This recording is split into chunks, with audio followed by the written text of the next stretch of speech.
안녕하세요. 예. 자리가 비어 있는데 앞에는 뒤에 비어 있고요. 찬양대도 있고 자리 많이 비어 있습니다. 앞으로 나오셔서 앉으시면 될 것 같은데.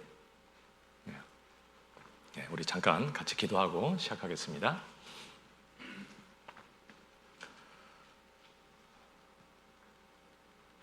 자비하시고 사랑에 무궁하신 우리 하나님, 우리 하나님을 알지 못하고 이 세상 어두움 가운데 헤매이고 살아가던 저희들, 우리 하나님의 그 큰 사랑으로 값없이 구원해 주시고 우리 하나님 인도하심과 은혜 가운데 또 살게 하시니 참으로 감사를 드립니다.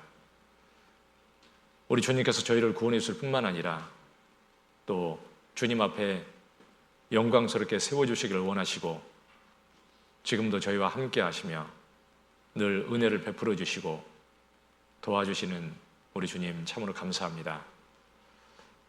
주님 오시는 그날까지 우리 주님을 더 깊이 알아가고 주님을 섬기고 오직 주님을 기쁘시게 하는 귀한 삶을 살게 하시고 우리 주님 다시 오시는 그때 부끄러움 없이 그 앞에 설 수 있는 저희 모두가 되게 해주시옵소서. 아직도 많은 잃어진 영혼들이 있고 저희가 복음을 전하기 위해서 이 땅에 아직 남아있는 것을 압니다.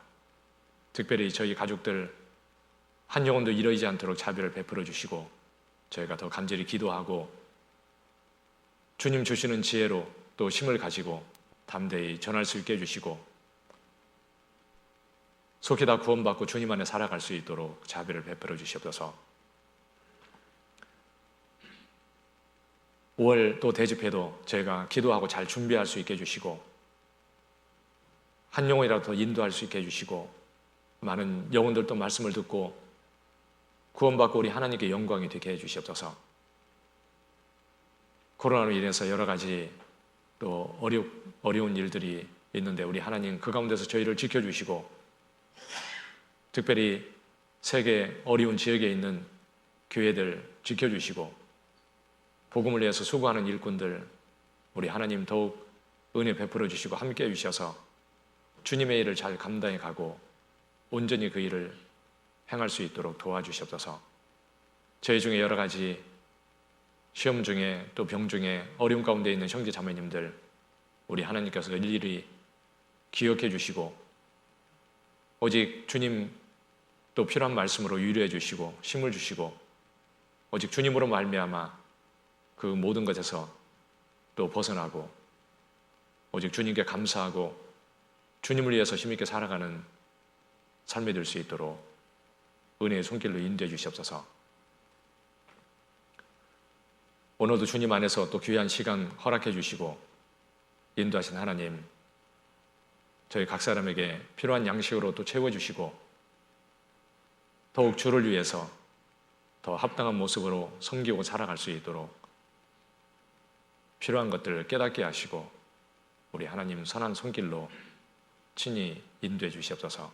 모든 시간을 우리 주님께 부탁드리며 우리와 늘 함께 해주시는 고마우신 예수님의 이름으로 기도드렸습니다. 아멘. 우리 신명기 11장 보겠습니다. 신명기 11장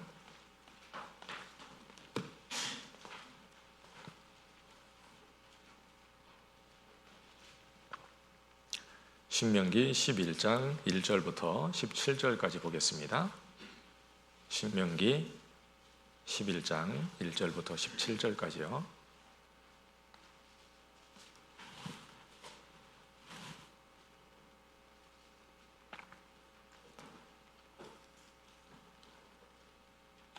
제가 읽도록 하겠습니다.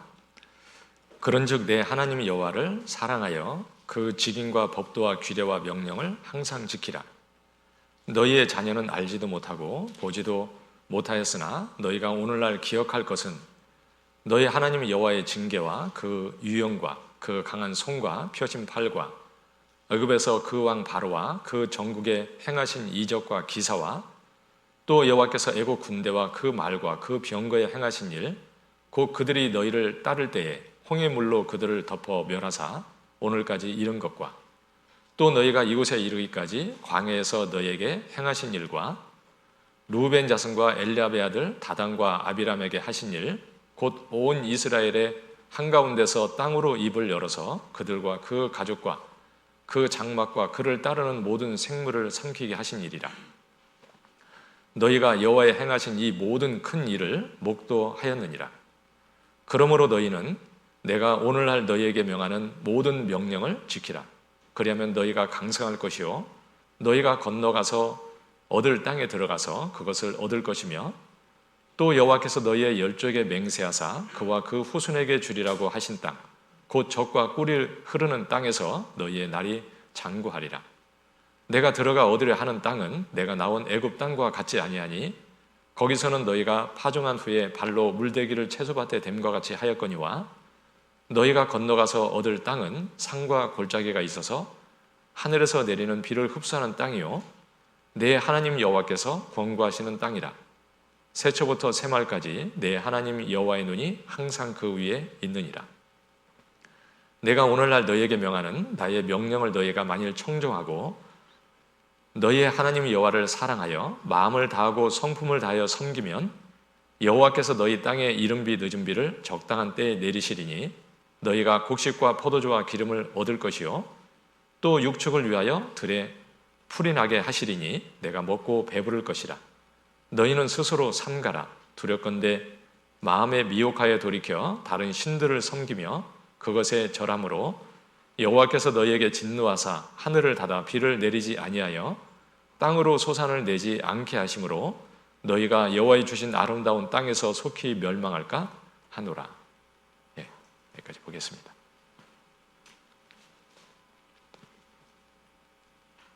다음 주일이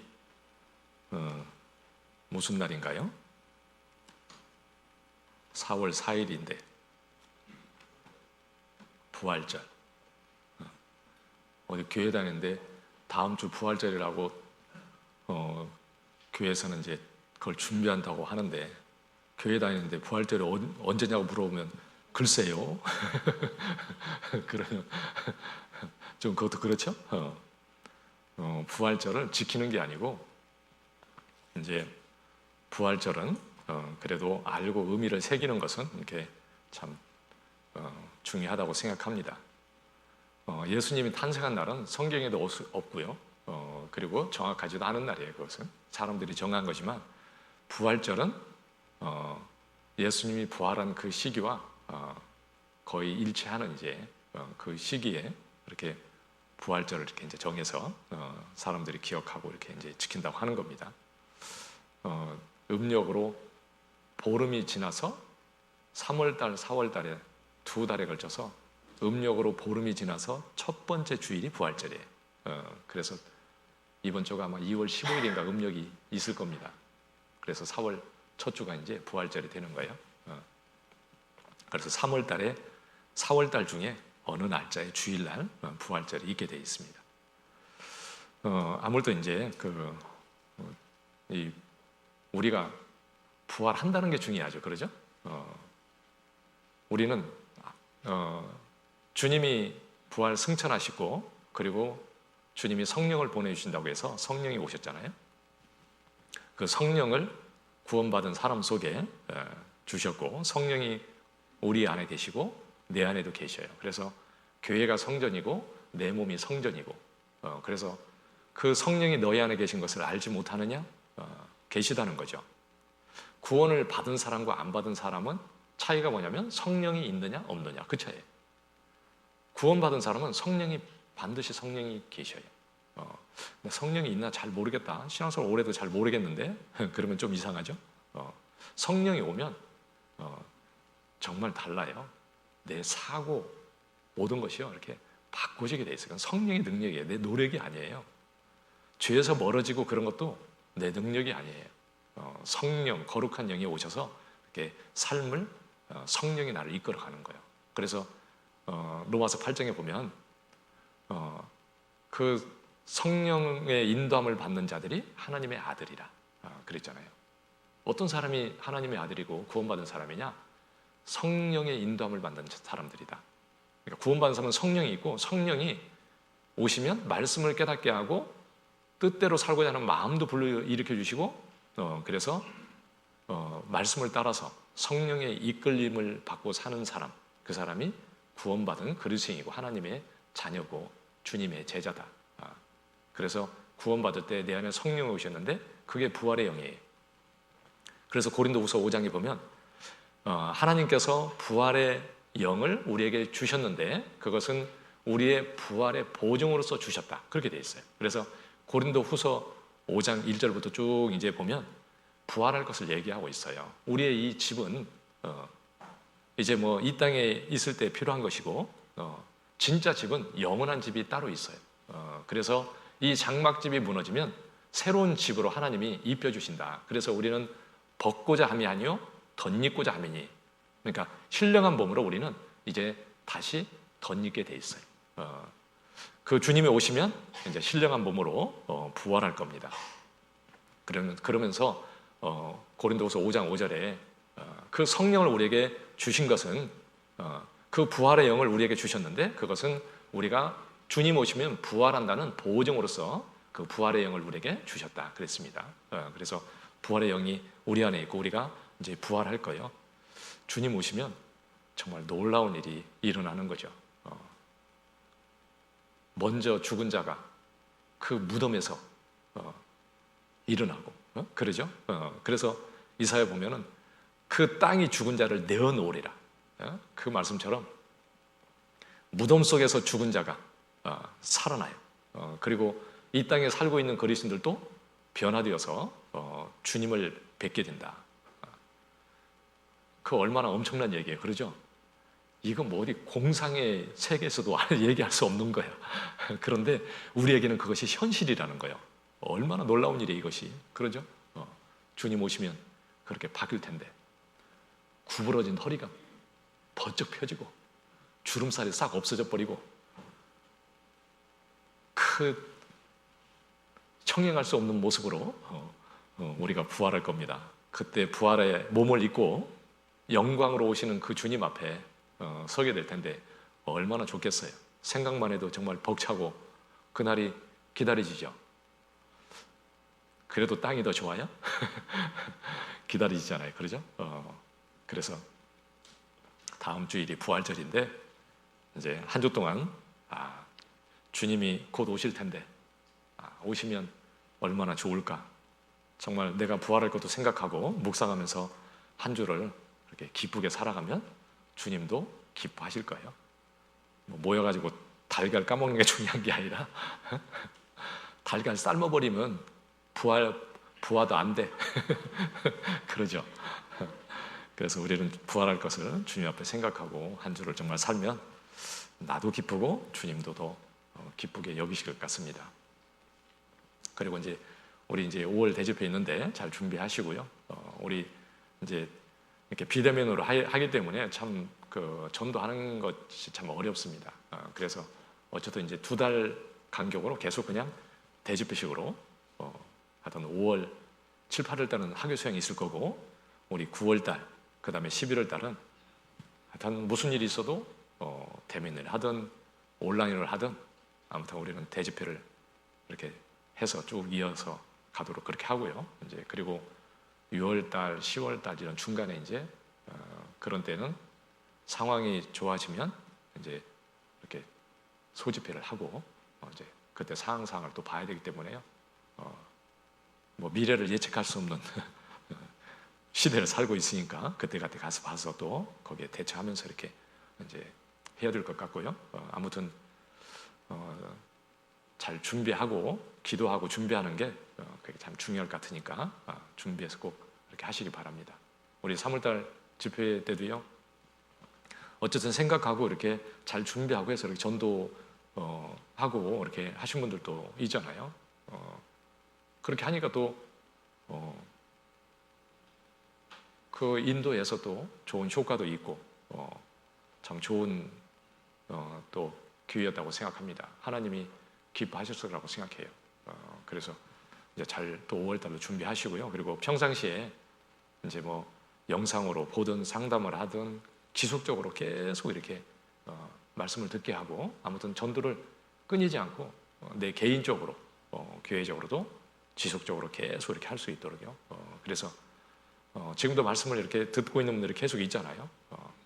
그래서 카톡에도 올려주시고 밴드에도 이렇게 이제 내용을 올려주잖아요. 같이 알고 기도하고 관심 갖고 이렇게 같은 마음으로 기도해서 그 영혼 구원받을 수 있도록 하기 위해서 올려주는 거니까 꼭 보고 기도도 해주시고, 주부에도 이렇게 실어주니까 보시고 참고해서 꼭 기도 많이 해주시고요. 그래서 아무튼 개인적으로 더 이렇게 지속적으로 계속 노력해서 이제 평상시에도 전도를 잘 했으면 참 좋겠습니다. 이제 오늘 말씀은요, 가나안 땅에서 삶. 그래서 이제 이스라엘 백성들은 그 이제 애굽에서 살다가 하나님이 주신 가나안 땅으로 이렇게 하나님이 들어가게 해서 그 땅에 살게 하셨는데, 그 가나안 땅에 들어가서 사는 삶하고 애굽에서 사는 삶은 전혀 틀린 거예요. 그런데 이제 똑같은 줄 알고 살면 안 되는 거죠. 그 신명기서는 이스라엘 백성들이 가나안 땅을 코앞에 두고 모압 평지에서 약 한 달 동안에 걸쳐서 모세가 이스라엘 백성들에게 가나안 땅에 들어가서 어떻게 살아야 될 것인지를 이렇게 말씀해 줬어요. 그걸 듣고 그 가나안 땅에 들어가서 이제 그들이 살게 되는데요. 그래서 신명기서는 이제 모압 땅에서 그 가나안 땅을 두고 이제 정말 하나님 앞에 어떻게 살 것인지를 교훈을 받은 거죠. 그래서 신명기서를 이제 이렇게 내용을 보면 뭐 이렇게 복잡하게 생각하지 않고 단순하게 이렇게 보면은 이제 모세 네 편의 설교다, 이렇게 이제 얘기를 해요. 그래서 첫 번째 넉장은 이렇게 이스라엘 백성들이 애굽에서 나와서 가나안 코앞에 모압 평지까지 하나님이 이렇게 쭉 인도했잖아요. 그래서 하나님의 능력으로 그들을 애굽에서 끌어내가지고 하나님의 능력의 손길로 기적을 베푸시면서 그들을 이끌어서 거기까지 인도했잖아요. 그래서 과거를 회상하는 거예요. 과거를 회상하는 것은 굉장히 중요해요. 오늘 신명기 11장에서도 신명기 11장을 이렇게 제가 계속 이렇게 보면서 생각해 보니까 신명기서의 축소판 같아요. 이렇게 그런 생각이 들었습니다. 그래서 신명기에서도 과거를 이렇게 쭉 얘기하고 있어요. 회상하는 게 나와 있습니다. 근데 회상하고 꼭 하는 얘기가 뭐냐면, 그러니까 말씀에 순종하고 살아라, 이렇게 되어 있습니다. 그러니까 우리는 과거를 잊어버리면 안 돼요. 그러니까 과거를 그래서 회상을 하는 거예요. 야, 너희가 애굽에서 하나님의 능력으로 너를 이끌어내지 않았냐? 그리고 하나님의 능력으로 기적을 베풀어서 너를 이끌었고, 너희가 불순종할 때 하나님의 징계도 하셨고, 그 하나님의 능력의 손길을 보지 않았냐? 이렇게 말씀하고 있는 거죠. 그래서 과거를 회상하는 게 넉장이 있어요. 신명기서는 34장으로 되어 있는데 앞에 넉장이 회상하는 거고요. 뒤에 끝에 넉장은 모세가 죽음을 이제 앞두고 있잖아요. 그래서 모세가 유언과 같은 마지막 말씀과 모세의 죽음이 이제 맨 끝에 넉장에 나와 있습니다. 그래서 앞에 넉장은 과거를 회상하는 것이고, 끝에 넉장은 31장에서 34장까지는 모세의 마지막 말과 유언이 나와 있어요. 죽음이 나와 있습니다. 그리고 그 30장, 27장부터 30장까지 그 끝에 또 넉장, 그 다음에 넉장은 우리가 집회 때마다 자주 듣는 신명기 28장에 너희 앞에 두 길을 두었는데 순종하면 복받고 불순종하면 저주받을 거다. 그 넉장을 딱 요약하면 그거예요. 그래서 하나님과 이스라엘 백성들이 그 언약을 맺은 내용이 이렇게 나와 있습니다. 넉장이. 그래서 앞에 넉장 회상하는 것과 그 다음에 끝에 넉장 모세의 유언과 같은 말씀과 죽음이 있고, 그 앞에 넉장은 또 순종과 불순종에 대해서 두 길, 생명과 사망의 길 두 길에 대해서 얘기하고 있습니다. 그러면 이제 5장부터 26장까지 22장만이 남잖아요. 그러니까 거의 3분의 2가 되는 대부분의 말씀이 뭐냐면, 나머지는 하나님이 주시는 하나님의 규례, 하나님의 명령, 너희가 하나님의 이 말씀을 따라서 순종하고 살라고 하나님이 주시는 말씀, 명령이 22장, 5장부터 26장까지 그 내용이 신명기서의 내용이에요. 머릿속에 들어가셨나요? 그래서 이제 전체적인 내용을 이렇게 보시고 이제 성경을 보면 좀 도움이 될 겁니다. 그런데 이제 신명기 11장 내용은 1절에 딱 보면은요, 1절에 뭐라고 되어 있냐면, 그런즉 그것은 이제 앞에 내용이 연결되어 있는 거잖아요. 그래서 10장 21절에서 보면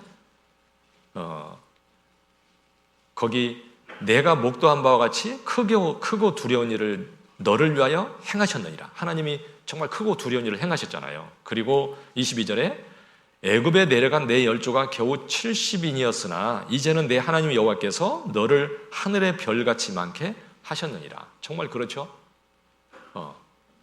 애굽에 있는 사람까지 75명, 내려간 사람은 정말 100명도 안 되는 그 소수였는데, 그런데 이스라엘 백성들을 하나님이 그 가운데서 크게 하나님이 별처럼 많게 하셨잖아요. 장정만 60만 명이 넘었으니까 그 많게 하나님이 하셔서 그들을 이끌어냈잖아요. 그리고 능력으로 그들을 이렇게 인도하셨죠. 그렇게 하나님이 하셨느니라. 그러면서 11장 1절에 그런즉 하나님이 그렇게 별처럼 많게 하셨고, 그리고 하나님의 능력으로 너희를 이렇게 행하고 인도하지 않았느냐. 그런즉 하나님 여호와를 사랑하여 그 직인과 법도와 규례와 명령을 항상 지키라. 이렇게 명령하고 있잖아요. 그러니까 신명기서를 이렇게 이제 압축하면 너희가 기억하고 꼭 순종하라. 이제 이렇게 얘기할 수 있을 겁니다. 그래서 이제 하나님 말씀을 항상 지키라고 이렇게 명령하고 2절부터는 과거를 이렇게 또 회상하고 있어요.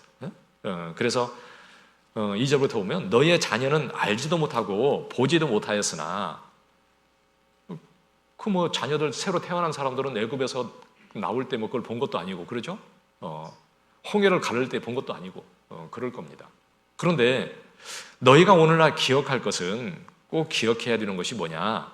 너희 하나님 여호와의 징계와 그 위엄과 그 강한 손과 펴신 팔과 애굽에서 그 왕 바로와 그 전국에 행하신 이적과 기사와 또 여호와께서 애굽 군대와 그 말과 그 병거에 행하신 일, 곧 그들이 너희를 따를 때에 홍해물로 그들을 덮어 멸하사 오늘까지 이른 것과 또 너희가 이곳에 이르기까지 광야에서 너희에게 행하신 일과 그리고 누벤 자손 엘리압의 아들 다단과 아비람에게 하신 일, 곧 온 이스라엘 가운데서 땅으로 입을 열어서 그들과 그 가족과 그 장막과 그를 따르는 모든 생물을 삼키게 하신 일이라.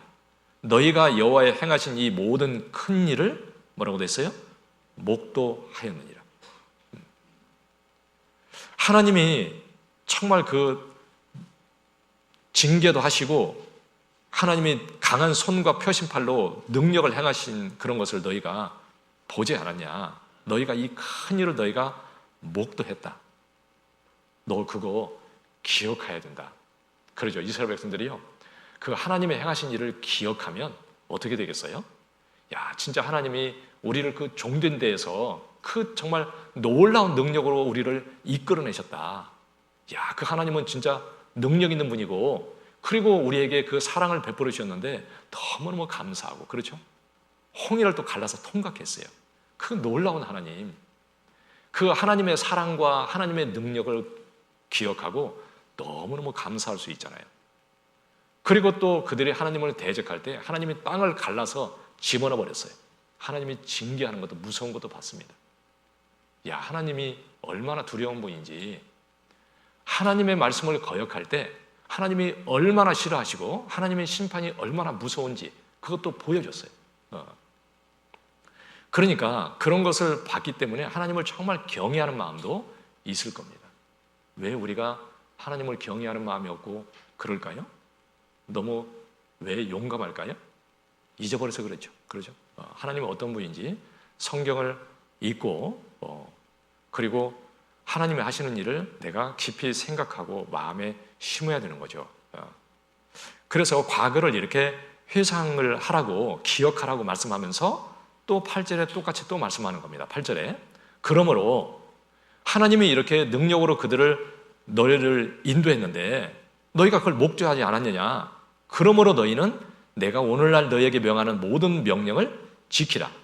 그리하면 너희가 강성할 것이요 너희가 건너가서 얻을 땅에 들어가서 그것을 얻을 것이고 9절 끝에 너희의 날이 장구하리라. 그러니까 하나님이 그 행하신 그 모든 것을 너희가 잊어버리지 말고 그걸 꼭 기억하라. 그러면서 순종하고 말씀에 순종하고 살면 너희가 강하고 그 땅도 얻고 그리고 그 땅에서 너희가 장구하게 너희가 이렇게 하나님 안에서 잘 살게 될 거다. 그러니까 순종하고 살아라. 그러니까 순종하라 이렇게 말씀한 거예요. 그리고 10절에서 12절은 내가 들어가 얻으려 하는 땅은 내가 나온 애굽 땅과 같지 않다. 10절에 12절 내용이 뭐냐면 가나안 땅은 너희가 애굽에서 살던 그때 그 땅하고는 전혀 틀린 땅이니까 너희는 그때 살던 방법으로 살면 절대 살 수 없다. 그러니까 사는 방법이 틀리다는 것을 이렇게 얘기해 주는 거예요. 그건 그리스도인들이 구원받기 전의 삶하고 구원받은 이후의 삶은 완전히 틀린 삶인 거예요. 똑같이 비슷하게 사는 사람은 이건 너무 잘못 사는 거죠. 하나님이 너무 싫어하는 삶을 사는 거예요. 하나님한테 복을 못 받는 삶을 사는 거예요. 그것은. 그러니까 나는 가나안 땅에 살고 있구나. 너희가 사는 땅은 가나안 땅인데 그 땅을 꼭 기억하고 거기에서 하나님 말씀을 따라서 꼭 잘 살아야 된다. 사는 방법이 틀리니까 그 방법을 따라서 살라고 말씀해 준 게 10절에서 12절 말씀이에요. 그리고 또 13절에 얘기하는 겁니다. 야, 하나님이 가나안 땅에 들어가시는데 거기서 사는 방법이 틀린데 그건 하나님 보고 순종하고 살면 되는 것이다. 그러면서 13절부터 이제 또 너희가 청중하고 사랑하고 하나님을 사랑하고 섬기면 하나님이 때를 따라서 비를 쭉 내려주시고 모든 것이 풍족하고 너희가 배부를 것이다. 그래서 순종하면 모든 게 잘 된다. 그렇게 살면 되는 것이다. 이렇게 얘기해 주는 거죠. 그리고 16절에는 이제 불순종할 때 어떻게 될지 얘기하고 있는 거죠.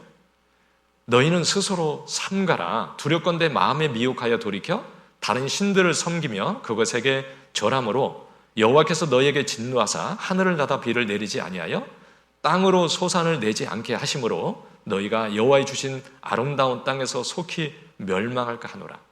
그러니까 하나님 말씀에 불순종하고 마음이 멀어져서 우상을 섬기고 잘못되면 하늘이 닫히고 비가 내리지 않아서 멸망할 것이다. 이렇게 얘기하고 있잖아요. 그래서 순종하지 않으면 망하는 것이다. 이게 어떻게 사느냐에 따라서 결과가 어떻게 될지를 끝에 이렇게 말씀해 주고 있죠. 하나님 말씀은 정확하게 이루어진다는 거예요. 오차가 없어요. 그렇죠? 인간이 만든 어떤 기계나 어떤 측량하는 그런 기계도 아무리 정확해도 오차가 있어요. 인간이 만든 건. 그렇죠? 그런데 하나님의 말씀은 오차가 없어요. 제가 며칠 전에 이렇게 기도하다가요. 그런 생각이 나더라고요. 그런 생각이 이렇게 떠올랐어요. 하나님 말씀도 내 안에 그대로 이루어지는 거다. 그래서 제가 기도하다가 제 기도 수첩에 이렇게 썼어요. 하나님의 말씀은 내게도 그대로 이루어진다. 제가 이렇게 써놨습니다. 그리고 기도할 때 생각하면서 며칠 동안 기도를 했어요. 그런데 아무튼 그 말씀이라는 것은 너무 중요한 것이 오차가 없이 그대로 이루어지거든요. 내 삶이 어떻게 되냐는 하나님 앞에 어떻게 내가 하느냐에 이렇게 달려있는 거죠. 말씀을 내가 어떻게 생각하느냐에 따라서 다른 겁니다. 그래서 이제 여기서 우리가 교훈을 이제 크게 두 가지를 이렇게 생각해 보려고 합니다. 첫째는 가나안 땅에 산다는 것을 꼭 기억하라. 나는 지금 애굽에 살지 않고 가나안 땅에 살고 있다는 것을 꼭 기억해야 된다. 그리고 두 번째는 가나안 땅에서 사는 방법은 하나님께 명령에 순종하고 살아갈 때 하나님이 때를 따라서 비를 내리시고 모든 것을 풍족해 주시기 때문에 그 명령을 따라서 그곳에서 사는 것이다. 이제 그걸 두 가지를요 한번 우리가 생각을 해보도록 하겠습니다. 첫째는 가나안 땅에 살고 있다는 거예요. 그래서 10절에 보면 내가 들어가 얻으려 하는 땅은 내가 나온 애굽 땅과 같지 아니하니. 내가 들어가도 얻으려 하는 땅은 애굽 땅과 같지 않다. 이렇게 얘기했어요. 그럼 도대체 뭐가 다르다는 말인가? 애굽 땅과 가나안 땅은 너무나 대조적입니다. 완전히 틀린 땅이에요. 그래서 애굽 땅이 어떻고 가나안 땅이 어떤지를 이렇게 사역의 절에 통해서 이렇게 말씀해 주고 있잖아요. 근데 애굽 땅은 어떤 땅이냐면 씨를 뿌리고 그 다음에 발로 물을 대가지고 농사를 짓는 땅이에요. 평야지대고 나일강도 굉장히 비옥하잖아요. 그러죠? 옛날에 그래서 정말 문화가 발달했죠. 그곳에서. 그리고 나일강이 끊이지 않고 쭉 흐르기 때문에 물을 끌어올려서 농사를 지면 잘 질 수 있어요. 제가 성지순례에 가보니까요. 우리나라는 뭐 물을 막 그렇게 주어가지고 농사 짓는 것은 별로 없어요. 그러죠? 그런데 유럽 쪽 가보니까요. 거의 물을 줘가지고 농사를 짓더라고요. 뭐 이스라엘 땅만 뭐 물 줘가지고 농사 짓는 게 아니고 거의 나라들이요. 물을 줘가지고 농사를 많이 짓더라고. 그런데 애굽에서 이스라엘 백성들이 살 그때에도 여기서 물을 대서 농사 짓다고 이렇게 돼 있잖아요. 그러죠? 그러니까 물이 이렇게 나일강이 풍족하고 그 물을 끌어올려가지고 비가 안 와도 문제가 없어요. 그냥 물 끌어올려가지고 물을 대는 거예요. 뭐 염전에 가면 발로 막 물을 돌려가지고 막 물을 대잖아요. 그러죠? 그래가지고 여기 소금 만들잖아요. 그런 것처럼 그 발로 물을 대가지고 농사를 짓는 거예요. 그러면 농사가 잘 되니까 아주 잘 살았던 거예요. 그러니까 자기 노력으로 부지런하기만 하면 잘 살 수 있는 곳이 애굽이죠. 그러니까 자기 노력으로 살 수 있는 곳이에요. 그런데 가나안 땅은 틀리다는 거예요. 가나안 땅은요, 물을 대서 농사를 지을 수가 없는 땅이에요. 일단 산과 골짜기가 있다. 우리나라 산 많은데요, 이스라엘은 산으로 돼 있어요. 국토 자체가 굉장히 높습니다. 예루살렘이 굉장히 높은 곳에 있어요. 그러죠? 그리고 저 지중해 쪽으로 쭉 내려가면 지중해 하구에 이제 지중해 쪽에 가야 평지가 이렇게 나오는 거예요. 평지가. 거기를 샤름 평야 뭐 이렇게 얘기합니다. 그런데 그 산이 많기 때문에요. 뭐 물을 끌어올려서 농사를 지을 수가 있는 게 아니잖아요. 그러죠? 그리고 하늘에서 그러니까 비를 흡수하는 땅이다. 이스라엘 땅은요, 너무 특이한 땅입니다. 이런 땅하고 틀려요. 그러니까 하나님이 이스라엘 땅은 원래부터 특별하게 만들었어요. 그러니까 이스라엘에 가면 땅 토질이나 지형이나 생긴 모양새나 모든 것이요, 다 교훈이 돼요. 그게. 너무 놀랍죠. 하나님은 개미 하나를 만들어도 사람에게 교훈을 주기 위해서 만들었잖아요. 그러지 않습니까? 이스라엘 땅은 비가 안 오잖아요. 그러면 땅이 딱 굳어버려요. 물론 다른 땅도 굳지만 비가 계속 안 오면 다른 땅들은 이렇게 굳어가지고 이제 바람이 불고 그러면 흙이 날아가요. 그러죠? 황사가 일어나서 막 날아가 버리기도 하고, 그러면 어떻게 되냐면 모래하고 돌만 남겠죠. 그러면 사막이 돼버리죠. 그래서 중국에서 막 황사가 일어나서 오잖아요. 중국의 땅이 급속도로 막 계속 사막이 넓어져 갑니다. 조금 있으면 이제 먹고 살기가 힘들어질 거라고 이렇게 얘기하잖아요. 그런데 이스라엘 땅은요, 비가 안 오니까 다 굳어져 버려가지고 완전히 돌덩어리가 돼버려가지고 완전히 사막 같아요. 그런데 이 마지막 때에 그 땅은 하나님이 다시 회복시켜가지고 농사를 짓는다고 돼 있잖아요. 농사 짓잖아요. 참 특이하죠. 다른 이집트나 이런 데는요, 그렇게 잘 살았는데 지금은 국토의 90%가 사막이 돼버렸어요. 하나님이 애굽은 하나님의 심판을 가지고 두 번 다시는 강대한 나라가 되지 못하게 한다고 하나님이 에스겔서에 예언했잖아요. 그 말씀대로 그대로 됐습니다. 사막이 됐는데 그것은 회복이 안 돼요. 그런데 이스라엘 땅은요, 물을 뿌리면 도대체 그 돌덩이 같은 흙이 물이 들어가면 부드러워져 가지고 아주 또 부들부들해서 좋은 땅이 돼요. 그러니까 비만 오면은요, 또 농사를 잘 지을 수 있는 땅이에요, 이게. 그래서 돌덩이 같은데 물이 들어가면 농사를 지을 수 있는 희한한 땅이거든요. 그러니까 회복이 돼가지고 지금 농사를 짓고 살아요. 그런 땅이 아니면 불가능한 거예요, 그게. 그러니까 하나님이 처음부터 그렇게 만드셨죠. 그 이스라엘 땅은 비가 오면은요, 물이 쫙 흡수해서 들어가고 굳어버리는. 그러니까 비가 때를 따라서 쫙 내려줘야만이 농사를 지을 수 있어요. 그런데 비만 때를 따라서 내리면 너무 좋은 땅이에요. 젖과 꿀이 흐르는 땅이다. 하나님이 그렇게 표현했잖아요. 너무너무 좋은 땅인데 비만 내리면 모든 것이 풍족할 수밖에 없는 그런 땅인데 문제는 단점이 뭐냐면 인간의 노력으로는 절대 농사를 지을 수 없다는 거예요. 그러니까 하늘만 쳐다보고 있을 수밖에 없어요. 노력으로는 불가능하니까요. 그러니까 하늘을 보고 살 수밖에 없는 땅이에요. 그러니까 가나안 땅은 정말 그 좋은 땅인데 인간 노력으로는 사는 것이 불가능하다. 그렇게 되어 있는 겁니다.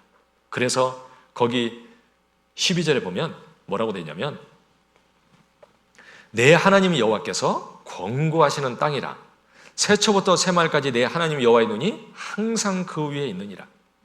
그러니까 그 땅은 너무 좋은 땅이고 하나님이 권고하는 땅이다. 하나님이 권고한다는 것은 돌보신다는 거잖아요. 자기 아이를 엄마가 이렇게 막 사랑하고 돌보는 것처럼 그렇게 하나님이 그 이스라엘을 그렇게 돌보신다는 겁니다. 그 하나님이 권고하시는 땅이고 하나님이 눈이 그 위에 항상 있느니라. 하나님이 쳐다보니까 항상 보고 계시니까 아이고 죄도 못 짓고 아이고 힘들겠네 그렇게 생각이 됩니까? 예, 죄 짓는 사람에게는 너무 힘들지. 그런데 진짜 주님께 순종하고 사는 사람에게는 그거보다 좋은 게 없어. 그러죠? 너무너무 좋은 거예요. 힘들고 어려우면 도와주시지. 그리고 하나님 보고 순종하고 살고 있으면 모든 게 다 하나님이 공급해 주셔서 부족할 게 없게 해주시고 얼마나 좋습니까? 그러니까 그 가나안 땅은 정말 하나님만 바라보면 너무 좋은 땅이에요. 예? 그러니까 우리는 지금 애굽에서 사는 게 아니라 이렇게 가나안에 살고 있는 거죠. 예? 그래서 그리스도의 삶은 애굽에서 사는 게 아니에요. 애굽에서 사는 것은 자기를 믿고 자기 노력으로 그냥 사는 거예요. 그게 애굽의 삶이에요. 구원받기 전에는 그냥 내 노력으로 열심히 살았던 거예요. 그러면 뭐 부지런하면요 나름대로 또 뭐 살 만큼 살아요. 그러죠? 그런데 그렇게 구원받고 나서도 만약에 그렇게 산다면 하나님하고는 아무 상관이 없어요. 하나님이 그 사람을 통해서 영광을 절대 받을 수 없어요. 구원받은 사람이 그 다음에 삶은 하나님께 영광이 되지 않으면 그건 죽은 거예요. 그건 죽은 겁니다. 아무 의미가 없어요. 먹든지 마시든지 무엇을 하든지 다 하나님의 영광을 위해 살아. 그것이 예배잖아요. 그것이 그리스도의 삶이고 하나님께 예배는 바로 영광을 위해 사는 삶이 예배거든요. 하나님은 나를 통해서 영광을 받기 위해서 나를 인도하셔요. 그래서 우리의 삶은 가나안에 살고 그래서 하나님을 보고 하나님을 의지해 살고 그러면 하나님이 나를 도와주시고 영광은 하나님이 받는 거예요. 그러니까 우리가 구원받았으면 첫 번째로 생각해야 할 게 내 힘으로 내 자력으로 사는 게 아니구나. 그렇게 살아가지고는 하나님께 영광이 안 되기 때문에 그건 아무 의미 없는 삶이구나. 그것을 이렇게 뼛속 깊이 새겨야 돼. 어떻게 하면 주님께 영광이 되는지를 깊이 생각해야 되죠. 아무리 노력해도요, 가난하면 못 살아. 그러죠? 아무리 노력해도 하나님이 비를 안 내려주시면 아무것도 아니에요. 구원받은 사람이 하나님을 의지하지 않고 자기 힘으로 막 살라고 그러면 하나님께 영광이 안 되니까 하나님은 그 속에 역사를 절대 안 해요. 아무 의미가 없어요. 그러니까 꼭 내 연약함, 내 스스로 살 수 없다는 것을 그걸 꼭 깊이 생각해야 돼요. 시편 127편이요. 여긴 잡아놓으시고요. 시편 127편.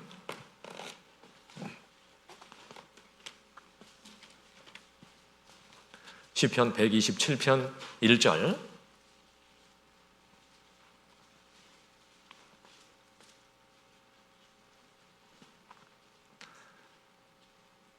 (1절) (2절) 보겠습니다. 여호와께서 집을 세우지 아니하시면 세우는 자의 수고가 헛되며 여호와께서 성을 지키지 아니하시면 파수꾼의 경성함이 허사로다. 너희가 일찍 일어나고 늦게 누우며 소구의 떡을 먹음이 헛되도다. 그러므로 여호와께서 그 사랑하시는 자에게는 잠을 주시는도다. 여기 하나님이 집을 세우지 않으면 세우는 자의 수고가 헛되다. 헛되다. 아무리 노력해봤자 헛된 일이다. 하나님이 세우지 않는데 인간의 노력으로 세워지는 게 절대 아니라는 거예요. 인간 노력으로 되는 게 아니다. 하나님의 도움이 없으면 아무것도 할 수 없다.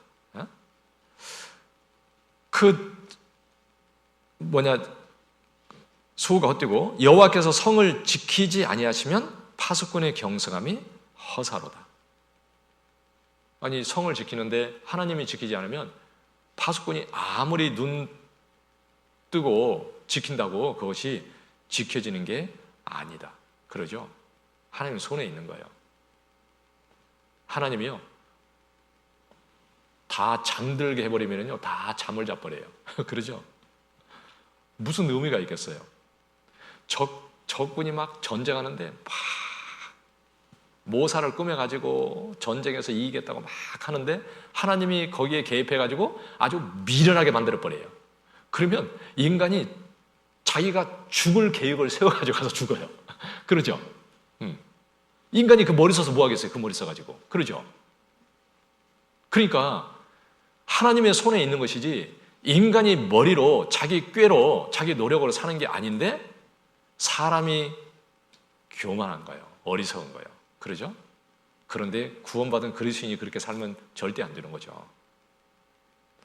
2절에 너희가 일찍 일어나고 늦게 누우며 수고의 떡을 먹음이 헛되도다. 그러니까 아무리 내가 노력을 해도 하나님이 하시지 않는다면 그것은 아무것도 이루어지지 않는다. 인간의 노력은 허사다. 허사예요. 진짜 그런 거예요.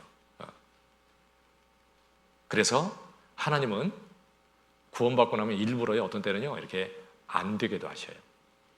어려움도 주십니다.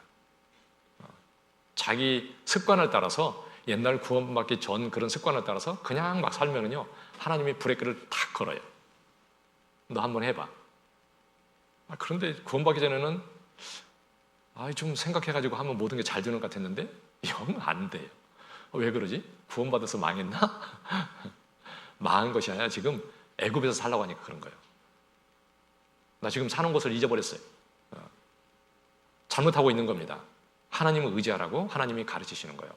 너 네 머리 써서 사는 거 아니잖아. 그러니까 하나님 의지하고 살아라, 이렇게 얘기하는 겁니다. 그래서 능력은 하나님께 있고 하나님으로 인해서 모든 게 이루어지는 거예요. 내가 뭐 어떤 사람 전도해서 구원받게 하는 것도 내가 할 수 있습니까? 아니죠. 저는 구원받고 한 1년 살면은요, 제 주변에 있는 사람 다 그냥 싹 쓸어서 다 구원해버릴 줄 알았어요. 그래서 어떤 형제님이 와서 간증 이렇게 하면, 아이고, 난 1년 됐는데 우리 가족 아직도 한 명도 구원 못 받았어요. 그러면은, 아이고, 저렇게 나는 살지 말아야지. 어떻게 저러다가 저렇게 살았을까? 어떻게 살았길래? 그랬는데요, 웬걸요, 해보니까 내가 그때 얼마나 교만했는지, 야, 내가 진짜 아무것도 몰랐구나. 나는 그냥 내가 열심히 하면 다 구원할 줄 알았어요. 안 되더라고요. 내가 너무 교만했고 정말 무지했어요.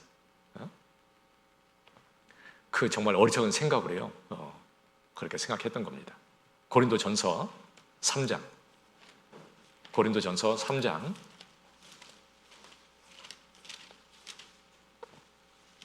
6절, 7절.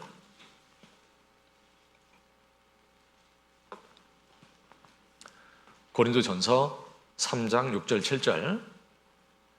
나는 심었고 아볼로는 물을 주었으되 오직 하나님은 자라나게 하셨나니 그런즉 심는 이나 물 주는 이는 아무것도 아니로되 오직 자라나게 하시는 하나님뿐이니라. 아니, 바울은 고린도 교회에 복음을 전해서 구원받게 했잖아요. 성도들이 구원받게 했죠. 심었다. 그래서 나는 심었다. 그런데 아볼로는 물을 주었으되, 아볼로는 그 구원받은 형제 자매들을 챙겨가지고 신앙이 세워질 수 있도록 이렇게 도와준 것 같아요. 그러니까 물을 주었다. 이렇게 표현한 거죠. 그런데 오직 하나님이 자라나게 하신다. 그러니까 구원받게 하는 것도 하나님이시고 신앙이 성장하도록 하는 것도 하나님이 하는 거다. 그래서 심는 이나 물 주는 이는 아무것도 아니로되 오직 자라나게 하시는 하나님뿐이니라. 자라게 하는 것은 하나님이 하는 거다. 그러니까 심는 사람, 물 주는 사람이 필요 없다는 뜻이 아니고 그건 하나님이 쓰는 도구일 뿐이지 진짜 구원받고 신앙을 성장시키는 것은 하나님이 하는 거다. 진짜 하나님이 하는 거예요. 너무 놀라워요, 진짜. 하나님은요, 딱 구원받을 사람은 딱 만들어서 딱 구원해줘요. 막 하려고 해도 안 돼요. 그런데 어느 날 보면은요, 거의 틀려요. 전에 아무리 해도 안 됐거든요. 그리고 딱 봐도요, 안 될 것 같아. 그러니까 안 되죠, 뭐. 안 될 것 같은데. 그런데 어느 날 시간이 지났는데요, 가서 다시 찾아가 봤어요. 그런데 희한하게요, 바뀌어 있어요, 사람이. 다른 사람이 됐어요. 마음이 열려 있어요. 그래서 전에는 막 말씀 들으라고 하면 끌려왔는데 이제는 자기가 앞에 가. 데려다 놨더니 그냥 듣고 구원을 받아요. 야, 너무 놀랍죠. 하나님이요, 준비시켜 놓은 거예요. 하나님이 그러잖아요. 네가 사람의 마음을 너 낮출 수 있느냐? 그 교만한 마음을 네가 낮출 수 있어? 못 하잖아요, 우리는요. 어떻게 낮춥니까? 낮출 수 있으면 다 해가지고 벌써 다 구원해버렸지. 못 하지 않습니까? 근데 하나님이 아는 거예요. 그러니까 내가 못하니까 하나님께 기도하는 거예요. 하나님, 정말 해달라고. 그래서 하나님이 하시고 신앙생활도 세워가는 것은 하나님이에요. 참 진짜 놀라워요. 제가 엊그제도 생각하면서요, 야, 진짜 하나님은 진짜 놀랍다 그랬습니다. 참 하나님이 이렇게 참 세워가는 거 보면 너무 신기하거든요. 주님께 마음을 두고 순종하려고 하면 하나님이 틀림없이 세워갑니다. 그래서 로마서 14장 4절에 보면 오직 하나님은 자라게 하셨나니, 예? 그랬죠? 그러면서 오직 자라나게 하시는 것은 하나님뿐이다. 하나님뿐이다. 그러니까 남의 하인을 네가 왜 판단하냐? 세우는 권능이 주께 있습니다. 세우는 권능이 주께 있어요. 주님이 세웁니다. 어떤 자매님이 교제 나오면 그냥 구원받지 않은 남편 때문에 막 맨날 원망, 불평하는 말을 이렇게 쏟아내요. 남편 구원 받을까요? 안 받을까요? 네? 하나님이 일을 할 수가 없어요. 그러니까 못 받아요. 진짜 주님을 믿고 정말 주님이 하시는 거라고 믿고 주님의 능력이 대단하다는 걸 믿고 그 믿음으로 기도하지 않기 때문에 그 입에서 방정맞고 망령스러운 말을 쏟아내고 있는 거예요. 하나님이요, 그걸 쓸 수는 없어요. 너무너무 잘못된 거예요. 그러죠? 구원을 못 받아도 정말 기도하고 있으면 주님이 하시는 것을 보면서 기뻐하게 하나님이 해주셔요. 하나님은 반드시 영광을 받아요.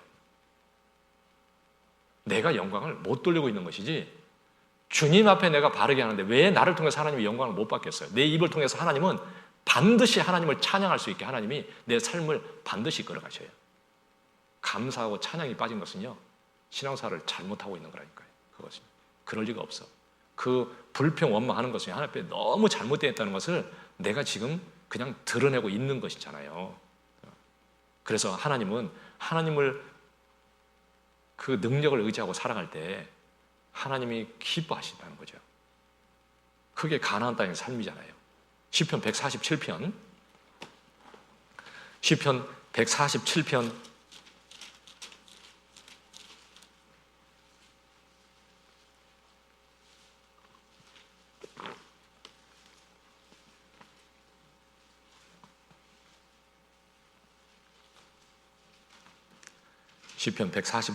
10절 11절 여호와는 말의 힘을 즐거워 아니하시며 사람의 다리도 기뻐 아니하시고 자기를 경외하는 자와 그 인자하심을 바라는 자들을 기뻐하시는도다. 우리는 말씀을 이렇게 너무 피상적으로 이렇게 사실은 알고 그냥 지나치는 게 너무 많아요. 그러니까 신앙생활의 피상적인 것은 말씀을 피상적으로 그것을 잊고 받아들이기 때문이다. 틀림없이 그래요. 말씀은 깊이 묵상하면 묵상할수록 말씀이 더 깊이 깨달아지면서 정말 마음속에 이렇게 심겨지면요 삶이 정말 달라지게 돼 있어요. 피상적인 것은요 내 삶을 피상적으로 만들어요. 신앙생활이 피상적이에요. 모호해. 신앙생활은 단순하고 확실한 거라니까. 왜 모호합니까? 말씀이 모호해요. 말씀을 얼마나 정확하고 그런 걸 생각하고 말씀을 진짜 그것이 나에게도 이 말씀이 정말 중요하다고 생각하고 이 말씀을 깊이 내 마음에 이렇게 그대로 심어서 믿음으로 이렇게 화합할 수 있도록 해야 돼요. 그러니까 묵상하면요 믿음으로 이렇게 화합이 돼요. 여기 보면 여호와는 말의 힘을 즐거워 아니하시고 사람의 다려도 기뻐 않는다 말씀했잖아요. 그러죠? 그러면 기뻐하겠어요? 않겠어요? 안 해요. 그런데 왜 착각하냐고요? 왜? 이 말씀을 왜 도대체 버립니까? 말씀이 이렇게 돼 있잖아요. 그러죠? 그러니까 하나님은 말의 힘을 절대 즐거워하지 않습니다. 말의 힘이 뭐겠어요? 전쟁할 때 준말을 모집해가지고 그걸 사다가 막 전쟁하면 이기겠습니까? 아니죠. 말의 힘을 즐거워하지 않는다는 것은 눈에 보이는 것, 사람이 사람을 의지한다든지 아니면 어떤 상황이나 세상에 힘 있는 그런 것들을 통해 가지고 그런 걸 힘입어 가지고 살려고 하면 하나님은 절대 기뻐하지 않는다. 왜요? 하나님은 영광을 못 받아. 그래서 잘 되면 어떻게 될까요? 사람이 영광을 받죠. 집을 구하러 다녀요. 복덕방 아저씨가 보니까 이분이 똑똑한 것 같아. 그래가지고 이 사람한테는 뭔가 있을 것 같아. 그래서 그 복덕방 아저씨를 믿었어. 그래서 했더니 진짜 좋은 거 구해줬어. 그러면 누구한테 감사해야 돼요? 복덕방 아저씨. 근데 복덕방 아저씨 보고 집 얻어서 이사 갔어. 하나님은 기뻐해? 안 해요? 안 해요.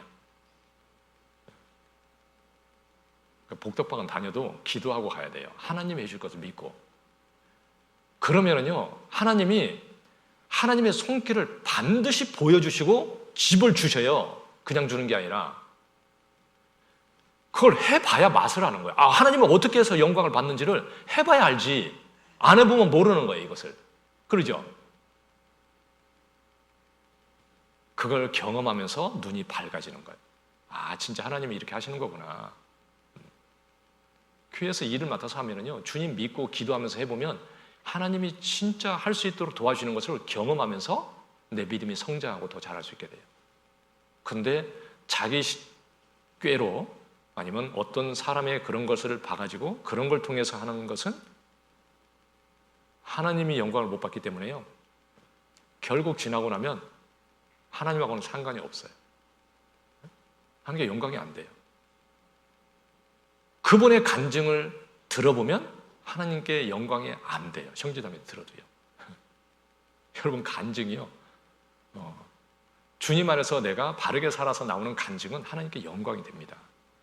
간증이 영광이 안 되는데 무슨 삶이 무슨 의미가 있겠어요. 그러죠?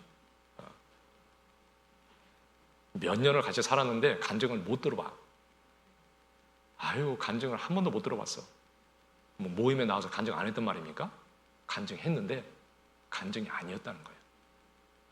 하나님과 연결이 안 되는 그 간증은 사실 서양 사람들이 그냥 하는 얘기나 똑같은 거예요. 뭐 나 세상에서 이렇게 살았고 뭐 저렇게 살았고, 그거야 친구들 만나서 다 얘기하는 거 아닙니까? 그러죠? 우리는 교제뿐만 아니라 세상 사람들을 만나서 얘기해도 하나님을 드러내야 되잖아요. 드러내야 돼. 그렇지 않습니까? 그런데 주님을 생각하고 주님을 의지해서 살지 않는데 뭘 드러낼 게 있겠어요? 그러죠? 드러내는 것은 내 능력이 아니라고요. 내 능력이 아니야. 주님의 능력이지 그것은. 그런데 내가 할 건 뭐냐? 네 능력이 아니야. 너 네 능력을 해가지고는 내가 기뻐하지 않는다, 즐거워하지 않는다고 해놨으니까 너 깊이 좀 생각해라. 그 말입니다. 그리고 그렇게 살지 마. 이렇게 얘기하는 거예요. 사람의 다리는 절대 기뻐하지 않는다. 사람의 다리는 뭐냐면 자기를 신뢰하는 거예요. 자기 능력을 믿고 사는 거라는 겁니다. 내가 똑똑하니까. 응? 교회에서도 막 내가 똑똑하니까. 나는 머리가 샤프하고 내가 생각하는 것은 옳고. 그게 아니에요. 그게 아니라 주님께 기도하고요. 하나님께 기도해서 주님이 역사하는 대로 내가 순종하고 하려고 하면 하나님은 반드시 보여주시고 이끌어 가셔요. 그러니까 그렇게 사는 거 아니라고 그렇게 말씀해 주잖아요. 여러분, 하나님이 기뻐하고 즐거워하지 않는데 내가 그 일에서 뭐 할 거예요? 그래요, 안 그래요? 해서 뭐 할 겁니까? 아무 의미 없는데요? 하나님이 싫어하는 거에서 뭐 하겠습니까? 그러면 안 되죠? 그러니까 우리는 하나님을 의지해서 하나님의 은혜로 사는 거다. 아주 귀가 따갑도록 맨날 듣잖아요. 그러죠? 구원받기 전부터 구원도 은혜로 받는 거라고. 구원받고 나서도 은혜 위에 은혜라라. 그의 충만한 데서 받으니 은혜 위에 은혜라라. 주님 안에 모든 것이 다 충만해. 부족한 게 아무것도 없어. 주님 안에. 왜 그렇게 충만합니까? 우리한테 주시겠다고. 그 충만한 걸 우리에게 주시겠다고 약속하셨잖아요. 우리는 그것을 받고 주님을 위해 살면 주님이 영광을 받아요. 그래서 우리는 하나님의 도움을 받고 살면서 주님께 감사하고 살면 그게 사는 방법이라는 거죠. 신앙이 성장하는 게 뭐겠어요? 신앙이 성장한다는 것은 더 겸손해지는 거고요. 어떤 사람이 용감합니까? 모르는 사람이 용감한 거예요. 하루 강아지 범 무서운 줄 모른다고 그러잖아요. 그렇죠? 용감한 것은요, 무지해서 그런 거예요. 무지해서. 하나님을 너무너무 모르는 거예요. 하나님이 어떤 분인지. 이스라엘 백성들은 그 신에 사는 사람이 나타나니까 다 그냥 죽은 듯이 그냥 죽을 것 같아서 무서워서 엎드려 버렸어요. 다시는 우리 앞에 나타나지 마십시오. 그랬잖아요. 얼마나 무서운지. 그 하나님 앞에 이렇게 더 알면 알수록 겸손해지는 것이 신앙이 성장하는 거고요. 또 하나는 또 모르는 게 용감하잖아요. 자기 연약함을 몰라요. 우리는요, 몰라요, 사실은요. 얼마나 용감한지 몰라. 그래서 계속 그것을 깨달아 가야 돼요. 내 자신이 얼마나 연약한지. 또 금방 잊어버리고 또 교만한 마음이 또 올라와요. 그러니까 정신을 차리고 깨어있지 않으면 금방 잘못될 수도 있어요. 왜냐하면요, 올라가는 것은 어려워요. 내려갈 때는요, 쉽습니다. 여러분, 신앙이 퇴보하기 시작하면요, 삽시간에 아주 잘못돼 버릴 수도 있어요. 정말 잘 사는 것 같았는데 어느 날 보니까 쫙 나락으로 떨어져 버렸어요. 아무 지혜도 없어. 어떻게 그렇게 됐을까요? 그럴 수도 있습니다. 그러니까 정말 깨어서 나를 잘 지킬 수 있도록 하는 게 아주 중요해요. 그래서 신앙이 성장하는 것은요, 겸손해지는 것이고 내 연약함을 더 깨닫고 주님을 더 의지하는 것이 그게 성장하는 거잖아요. 그러죠? 그래서 우리도 이렇게 주님 안에 그런 것을 더 깊이 알아가야 돼요. 우리는 사도 바울 그러면 사도 바울은 구원받고 나서 그 다음 날부터 막 목숨 걸고 막 복음 전한 줄 아는데 안 그래요. 오랜 시간이 흘렀습니다. 안디옥 교회에 오기 전에 오랜 시간이 흘렀고 안디옥에 와서 또 바나바와 같이 있으면 또 시간을 보내고 그 다음에 이렇게 복음을 전했잖아요. 그동안에 하나님이 하신 일이 있을 겁니다. 그러지 않겠습니까? 그런데 우리도 하나님이 나를 이렇게 성장시킨다는 것은 정말 무지하고 용감한 나를 하나님 앞에 깨닫게 해서 이렇게 겸손하게 해주시고 연약함을 깨달아서 주님을 더 의지하고 살 수 있도록 자꾸 만들어주시는 거기 때문에 내가 좀 더 이렇게 더 바르게 이렇게 성장해 가는 거죠. 그래서 주님 앞에 더 겸손해지고 더 연약함을 알고 더 의지할 때 정말 주님의 능력이 함께 할 수 있는 거죠. 갈라디아서 2장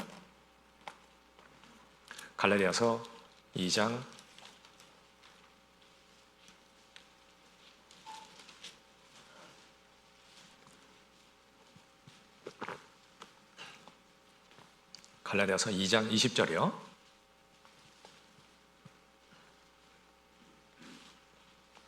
갈라디아서 2장 20절. 내가 그리스도와 함께 십자가에 못 박혔나니 그런즉 이제는 내가 산 것이 아니요 오직 내 안에 그리스도께서 사신 것이라.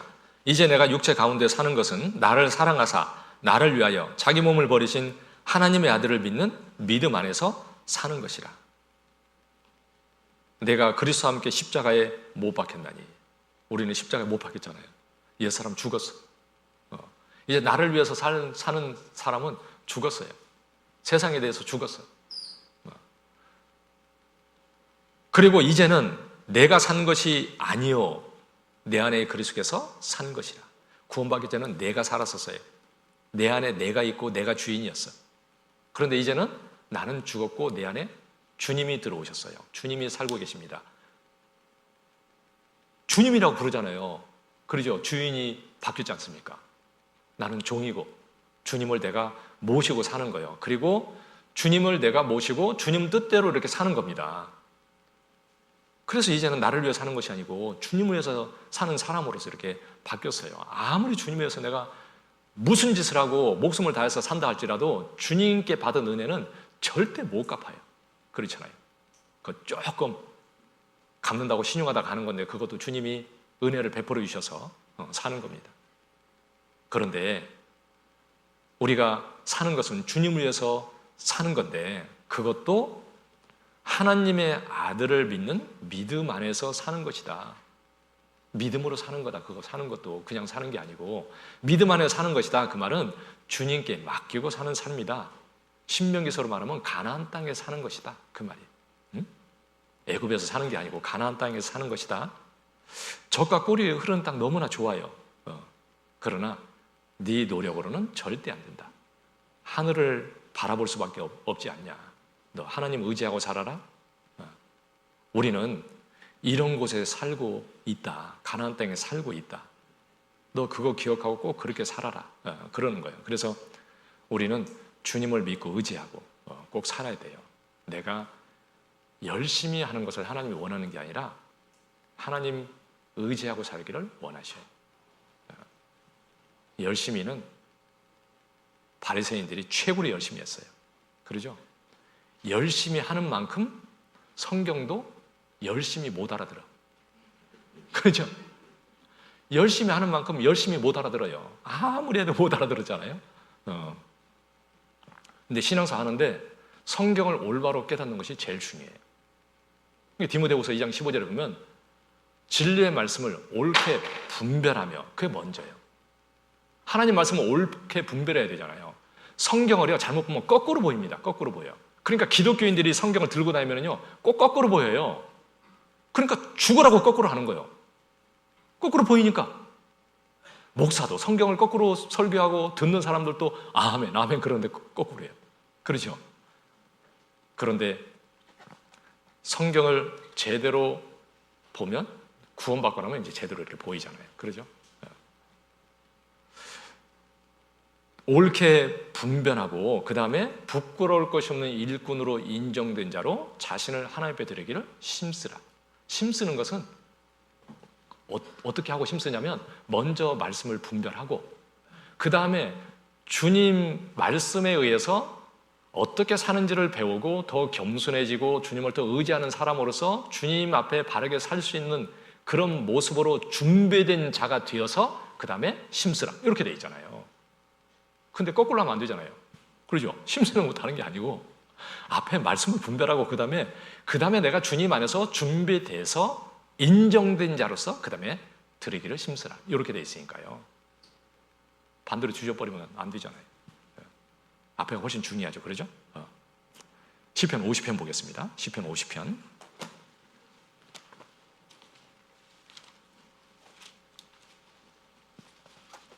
시편 50편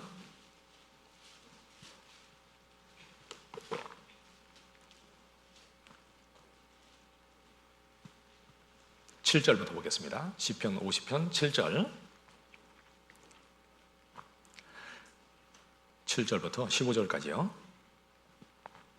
내 백성아 들을지어다. 내가 말하리라. 이스라엘아 내가 내게 증거하리라. 나는 하나님 곧 내 하나님이로라. 내가 너의 재물을 인하여는 너를 책망치 아니하리니 내 번제가 항상 내 앞에 있음이로다. 내가 내 집에서 숫소나 내 우리에서 수염소를 취치 아니하리니 이는 삼림의 짐승들과 천산의 생축이 다 내 것이며 산의 새들도 나의 아는 것이며 들의 짐승도 내 것이미로다. 내가 가령 줄여도 내게 이르지 않을 것은 세계와 거기 충만한 것이 내 것이미로다. 내가 숫소의 고기를 먹으며 염소의 피를 마시겠느냐? 감사로 하나님께 제사를 드리며 지극히 높으신 자에게 내 소원을 갚으며 환난 날에 나를 부르라. 내가 너를 건지리니 내가 나를 영화롭게 하리로다. 14절 15절 말씀은 하나님이 원하는 거예요. 이렇게 살라는 거죠. 그런데 앞에는 길게 얘기했어요. 길게 내 백성아 하면서 15절까지 얘기하고 있잖아요. 그 다음에 16절부터는 악인한테 얘기하는 거예요. 이 악인들아, 악인에게는 그렇게 얘기하고 있는데 우리 하나님의 백성들에게 말씀하면서 뭐라고 하냐면 야, 너 들을지어다. 내가 말하리라. 하나님은 바로 네 하나님이다. 너의 하나님 아니냐? 우리 아버지잖아요, 하나님이. 그분이 말씀하기를 야, 내가 너의 재물을 인해서는 너를 내가 책망치 않는다. 왜냐하면 열심히 드리니까. 내 번제가 항상 내 앞에 있으니까. 그러니까 짐승을 잡아서 드리는데 그 제사는 열심히 드리니까 그것 때문에 내가 너를 책망할 것은 없다. 잘하고 있다. 그 말이죠. 그런데 너 좀 생각해봐라. 그러면서 얘기하는 겁니다. 야, 네 집에 있는 숫소 또 수염소 내가 그거 취하지 않을 거다. 응? 왜냐하면 삼림의 짐승들 천산의 생축이 다 내 것이다. 다 하나님 거 아니냐? 산의 새들도 나의 아는 것이며 들의 짐승도 내 것이미로다. 산의 그 새들도 아는 것이며 여기는 또 내 것이다 안 돼 있고 아는 것이며 그래가지고 제가 이걸 생각을 또 해봤어요. 아는 것? 산의 새들도 내가 아는 것이다. 알죠. 여러분 새가 종류가 얼마나 많습니까? 그러죠? 하나님이 새 종류 다 알까요? 모를까요? 다 알죠. 산에 가면은요 어떤 새는 막 산에 날아다니는 새도 있는데 어떤 새는 기어다니는 새도 있어요. 꼭 거의 기어다녀. 날긴 날았는데 거의 기는 것도 있어요. 어떤 것도 조그만 해가지고요 잘 보이지 않아도 시커매가지고. 그런데 꼭 숲속에서만 돌아다녀가지고요 눈에 잘 보이지도 않아. 몇 마리인지 소리는 나는데 셀 수도 없어. 보이지도 않아. 하나님은 다 몇 마리인지 알까요? 모를까요? 다 알아요. 그러죠? 어느 새가 깃털이 몇 개인지 다 아실 겁니다. 정확히 아시죠? 하나님은 하나님 것은 정확히 아셔요. 하나님의 것이니까. 그러죠? 하나님의 것을 하나님이 모르면 누가 알겠어요? 하나님의 것인데. 그러니까 내가 정확히 다 안다, 내 거. 그런데 어떤 사람이 아니, 내 건데요? 그러면 하나님이 뭐라 하겠어? 이놈 도둑놈이네. 그러죠? 이 도둑놈이야, 너는. 왜? 내 것을 왜 네 거라고 그러냐? 그러지 않겠어요? 도둑이지. 그러니까 소유를 정확하게 모르면 그건 도둑인 거예요. 그러니까 세상 사람들이 다 도둑이야. 왜? 하나님의 것을 자기 것으로 생각하니까요. 그러니까 야, 하나님의 것이 다 모든 것이 하나님의 것이고 세상에 충만한 것이 다 하나님의 것은 아니냐. 그런데 그 중에 내가 뭘 잡아 바친다고 내가 그 고기를 먹겠느냐, 그 피를 마시겠느냐, 그게 아니다. 아니라고 분명히 말씀해 줬습니다. 중요한 것은 14절부터 얘기하고 있는 거예요. 14절에 감사로 하나님께 제사를 드리고 지극히 높으신 자에게 내 소원을 갚으며 환난 날에 나를 부르라. 그러면 내가 너를 건질 거니까 네가 나를 영화롭게 하리라. 그렇게 살아야 된다고 얘기하고 있습니다. 감사로 하나님께 제사를 드리며. 그러니까 우리의 삶은 진짜 감사가 끊이지 않아야 돼요. 범사에 감사라. 그렇게 돼 있잖아요. 범사에 감사하고 살아야 돼요. 정말 그 고난 속에서도 진짜 감사가 넘쳐요. 주님과 함께하면 감사하게 하나님 해주십니다. 내가 뭘 잘해서 감사하는 게 아니라 하나님이 감사할 수 있게 해주셔요. 참 내 자신이 얼마나 부족한데 그런데 나 같은 사람을 귀하게 여겨주시는 것만도 얼마나 감사가 됩니까? 그리고 두 번째는 지극히 높으신 자에게 내 소원을 갚으며, 내 소원을 갚으며. 제가 이 말씀을 이렇게 생각하다 보니까요, 야곱이 생각이 나더라고요. 야곱. 창세기 28장 보겠습니다. 창세기 28장.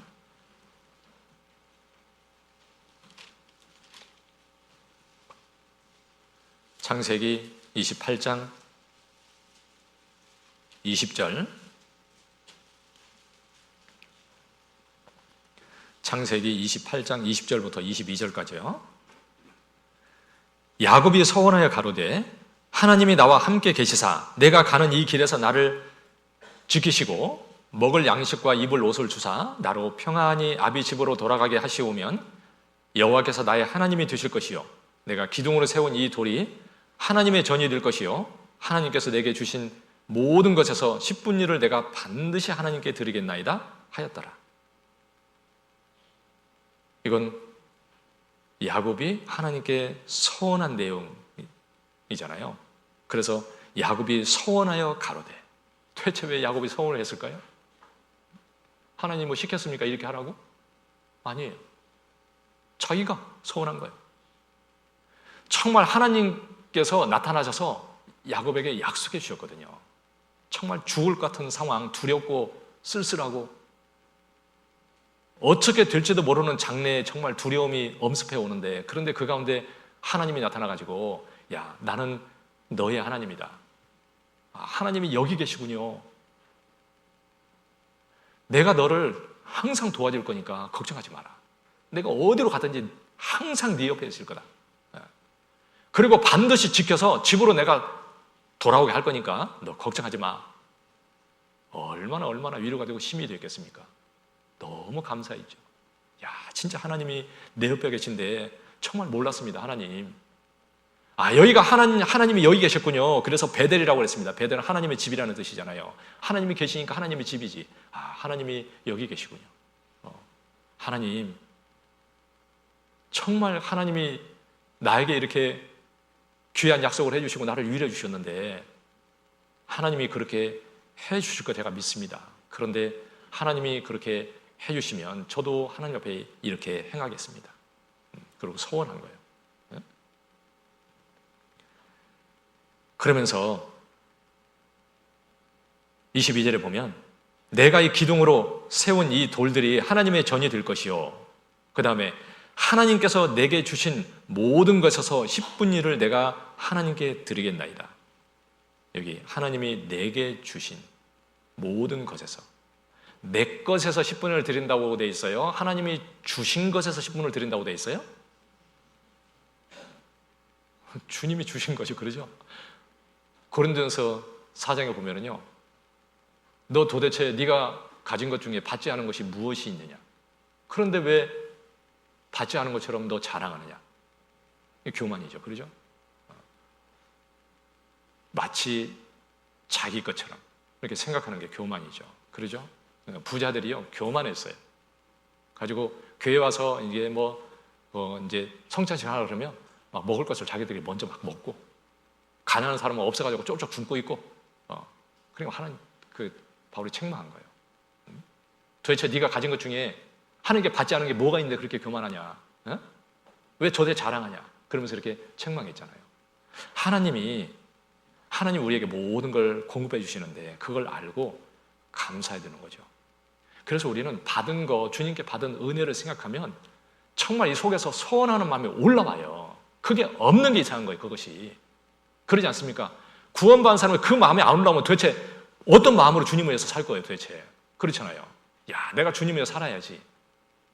정말 주님이 나를 위해서 이렇게 그 십자가에서 죽어주셨는데, 구원받기 전에는 그냥 십자가예요. 그런데 구원받고 나면 그 십자가가 그냥 십자가가 아니에요. 내 모든 걸 다 드려도 진짜 부족하구나. 그 십자가 생각하면 너무 감사한 거예요. 내가 정말 나를 모든 걸 들였어도 주님을 섬기고 싶은 마음이 속에서 올라와요. 그래서 내가 주님을 살겠다고 마음 먹고 내가 그 서원을 갚고 살아가는 게 신앙생활이에요. 그 서원을 내가 그 성도 앞에서 갚으리이다. 그 서원을 어디서 갚습니까? 주님이 함께하는 교회에서 형제 자매들과 함께 주님을 섬기면서 그걸 갚는 거예요. 그래서 네 서원을 갚고 그리고 환난 날에 나를 부르라. 그러면 내가 너를 건지리니 내가 너를 영화롭게 하리로다. 그래서 힘들고 어려울 때 나를 의지하라. 주님 말씀하잖아요. 내 형편이 힘들다고 그것만 보고 주저앉고 코 빠지고 있으면 안 되고 나를 도와주시는 정말 그 권고하시는 그분이 계시니까 항상 하나님의 눈이 그 위에 있느니라. 그 주님이 항상 함께 하잖아요. 그런데 왜 도대체 나를 보지 않냐? 내가 너를 도와줄 거다. 그러니까 걱정하지 말고 내게 기도하라. 아무것도 염려하지 말고 오직 기도와 간구로 너희 구할 것을 감사함으로 하나님께 아리라. 그리하면 모든 지약에 뛰어난 하나님이 너희 생각을 내가 지키시리라. 하나님이 지켜주셔요. 그래서 우리는 그렇게 살아가는 거예요. 내가 뭘 내심으로 막 열심히 사는 거 하나님은 그걸 원하는 게 아니다. 응? 헌금 많이 한다고 하나님은 막 그것 때문에 막 감동하겠습니까? 많이 해서? 그게 아니에요. 우리 마음이 들어있으니까 기쁘게 받으시는 거예요. 그러지 않아요? 과부의 두 렙돈을 기쁘게 주님이 받으셨어요. 네가 가장 많이 넣었다. 주님이 가장 기뻐했어요. 그 여자를, 그 과부를. 그 마음을 보시고 받으신 거죠. 우리도 주님을 정말 믿고 의지하고 살아갈 때 주님께 감사하고 주님께 영광이 돼요. 그렇게 살기를 주님이 원하시는 거예요. 네? 로마서 11장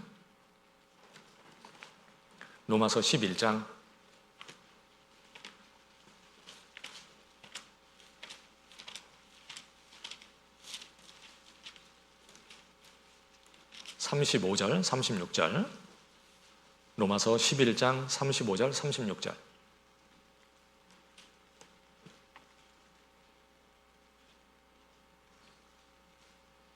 누가 주께 먼저 드려서 갚으심을 받겠느냐? 이는 만물이 주에게서 나오고 주로 말미암고 주에게로 돌아감이라. 영광이 그에게 세세 있으리로다. 아멘. 여기 누가 먼저 주께 드려서 갚으심을 받겠느냐? 그럴 사람 아무도 없다는 거죠. 먼저 주님께 드릴 자 없다. 이게 못을 바꿨잖아요. 그러죠? 그러니까 구원받지 못한 모든 사람은 뭐냐면 자기가 먼저 드리려고 하니까 구원을 못 받는 거예요. 그렇죠? 자기가 뭐 하려고 그래서 그것 때문에 하나님이 자기를 뭐 천국가게 해줄 줄 알아. 아무리 열심히 해도 그것까지는 안 돼요.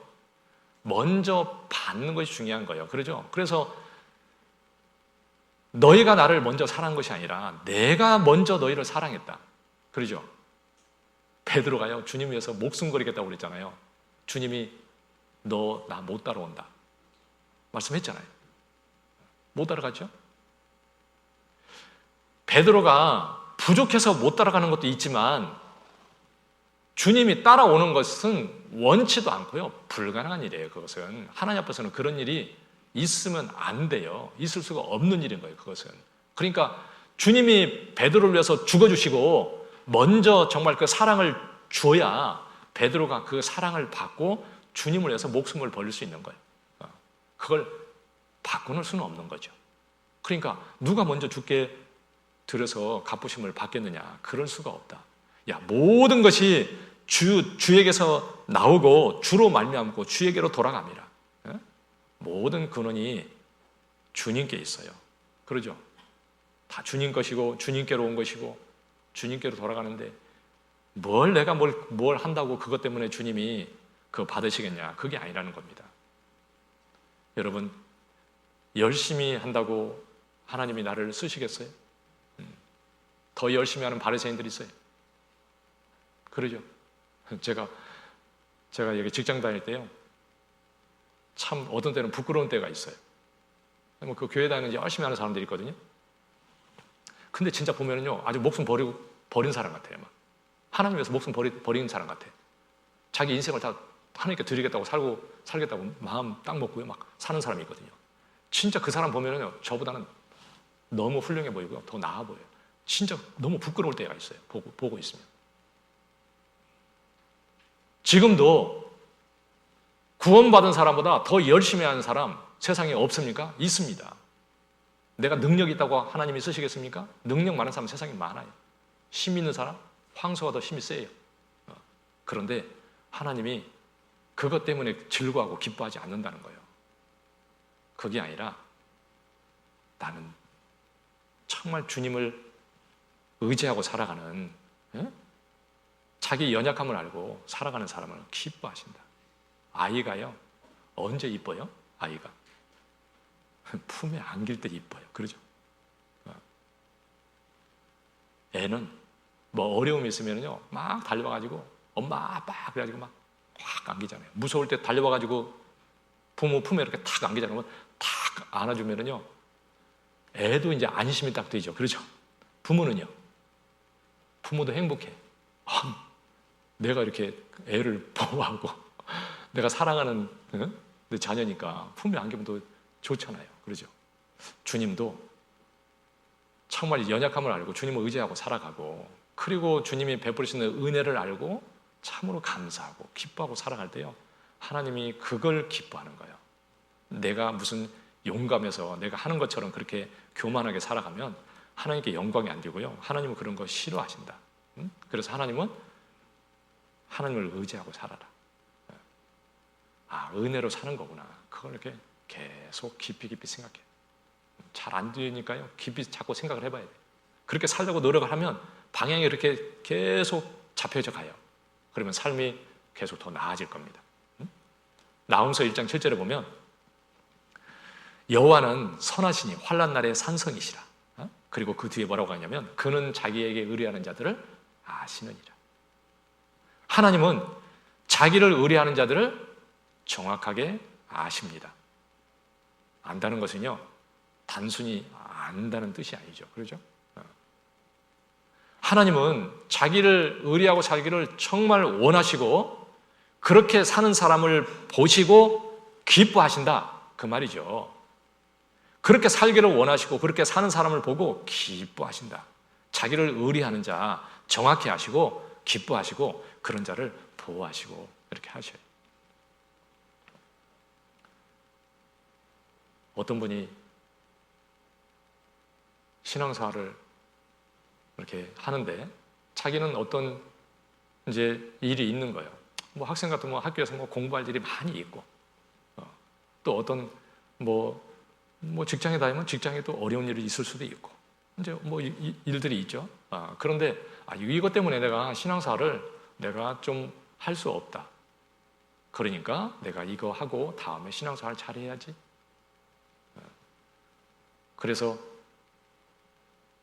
1년 동안 그렇게 하고 그 다음에 신앙생활 열심히 하려고 그랬는데 11개월 지났는데 주님이 오셔버렸어. 그럼 어떻게 돼? 네?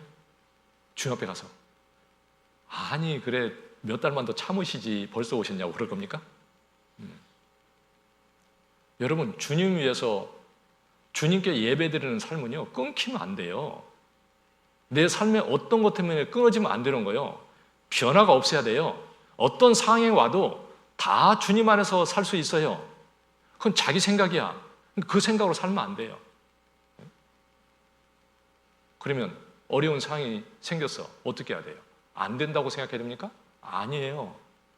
그 상황에서 주님을 의지하고 사는 방법이 따로 있어. 그때는 주님 의지해서 살아가면 살 수 있도록 하나님이 해주셔. 근데 자기 생각이었어요. 그러면 안 되죠. 사도 바울도 좋을 때만 하나님 섬기고 산 게 아니야. 그러죠? 그래서 내가 때로는 궁핍하기도 하고, 정말 그 곤란을 겪기도 하고 환난과 핍박이 있었는데, 그런데 내가 여러 상황들이 있었지만, 그러나 그 모든 것 가운데서 내가 일체의 비결을 배웠노라. 풍부할 때도 잘 살았고 가난할 때 지극히 정말 가난하고 아무것도 없을 때에도 여전히 똑같이 잘 살았어. 우리 삶도요, 어떤 것 때문에 신앙생활을 못하는 게 아니라 장애물이 나오면 주님을 의지해서 사는 자를 기뻐하신다고요. 그런데 그때 주저앉아 있으면 안 되는 거죠. 그러죠? 그러니까 레위기서에 곤충도 날아다니는 것은 정하지만 기어다니는 것은 부정하다. 그런데 기어다니는 것 중에서도 정한 게 있어요. 뒤따라가 있어갖고 뛰는 것은 정하다고 돼 있어요. 그럼 장애물이 나왔어요. 뛰는 다리가 있으면 탁 튀어 넘잖아요. 그런 것을 하나님이 기뻐하죠. 그렇게 살아야 돼요. 그리스도인들은요. 뭐 좀 어려움 생겼다고 거기 주저앉아 있고 아이고 못하고 이렇고 저렇고 인간적인 생각을 하고 그러고 사는 것은 하나님께 영광이 안 되고 하나님이 싫어하신다. 그때 기도할 때고 주님을 더 의지할 때예요. 그걸 통해서 주님을 더 의지하게 하고 주님을 더 배우게 하고 내 믿음을 더 성장시켜 줄 때예요. 그때가.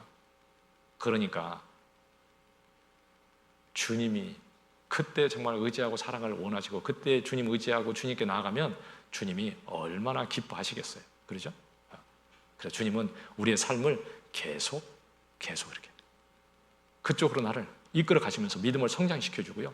나를 더 귀하게 주님을 더 의지하고 살 수 있도록 자꾸 만들어 가십니다. 우리는 그런 사람이 돼야 되잖아요. 그렇죠? 믿음의 사람. 참 이스라엘 땅에 그렇게 과부가 많았는데 엘리야를 공개할 사람이 없어. 그래서 사르밧 과부를 통해서 하나님은 그 엘리야를 공개하게 했잖아요. 그렇죠? 참 귀한 일임이잖아요. 육신적으로 생각하면 참으로 비천하고 하나님과 상관없는 그 비천한 자가 성경에 정말 기록되어 있잖아요. 너무 귀하다고. 그러죠? 그래서 우리는 주님을 의지하고 살라고 해야 되고 그러면 주님이 자꾸 만들어 주셔요. 사도 바울도 주님을 의지해 살도록 주님이 그렇게 만들어 주셨어요.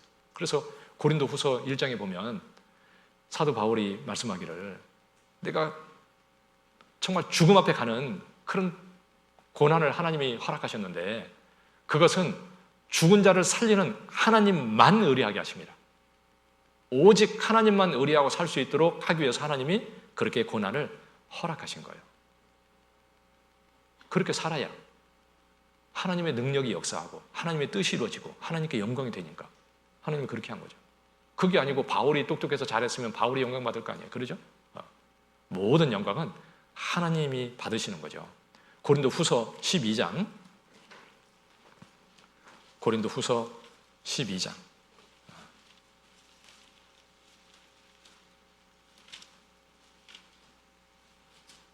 8절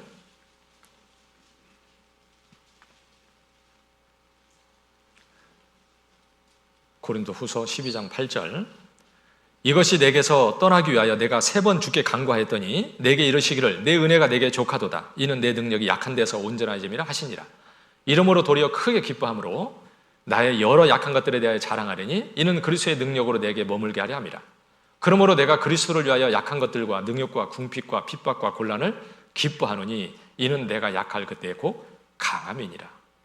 이건 사도 바울이 고백과 같은 말씀이죠.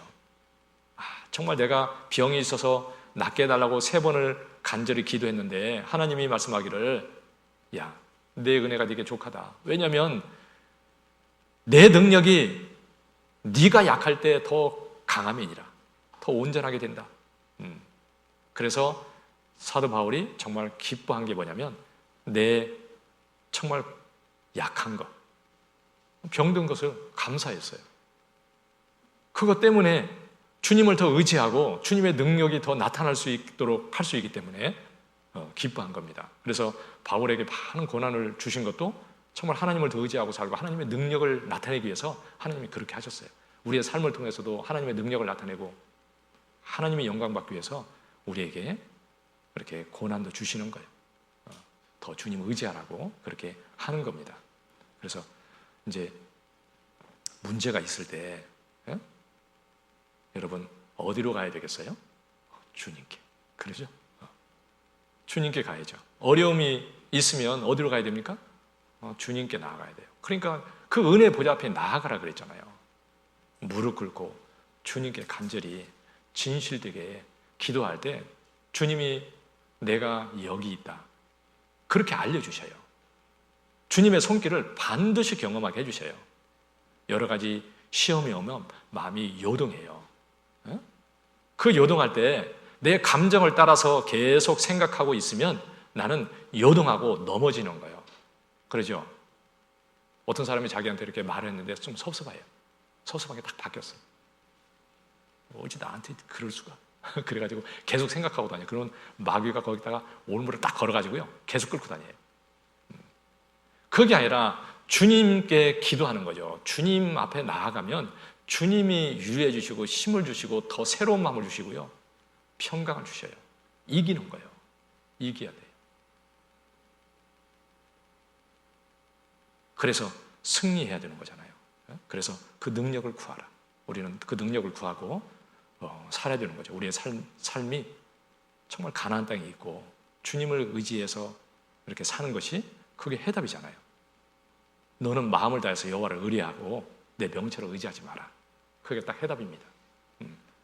그래서 우리가 그렇게 살고 하나님 안에서 정말 꼭 승리하고 주님께 영광 돌리고 그러면 주님 앞에 가서 또 영광이 있을 거예요. 제가 두 가지 얘기했는데 한 가지는 오늘 얘기했고요. 이제 한 가지는 다음 시간에 또 다음 주에 또 말씀을 드리겠습니다.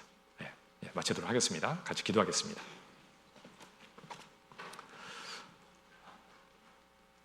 우리 하나님께서 그 큰 사랑 베풀어 주시고 저희를 구원해 주셨고 또 우리 하나님 앞에 영광스럽게 해주시기를 간절히 원하시고 지금도 붙드시고 인도해 주시는 줄 압니다. 우리 주님께서 저희 각 사람 우리 하나님의 은혜의 손길로 인도해 주셔서 오직 주님 믿고 의지하며 늘 승리하며 살아갈 수 있게 해주시고 오직 주님께 영광 돌리고 주님을 기쁘시게 하는 귀한 삶을 살게 하시고 정말 주님 앞에 부끄러움 없이 그 앞에 설 수 있게 해주시옵소서. 저희 가족들 한 영혼도 이러지 않도록 자비를 베풀어 주시고 저희가 지혜롭게 전하고 속히 다 구원받을 수 있도록 우리 하나님 도와주시옵소서. 모든 거 우리 하나님 은혜의 손길에 부탁을 드립니다. 우리를 구원하신 고마우신 예수님의 이름으로 기도드렸습니다. 아멘. 우리 찬송가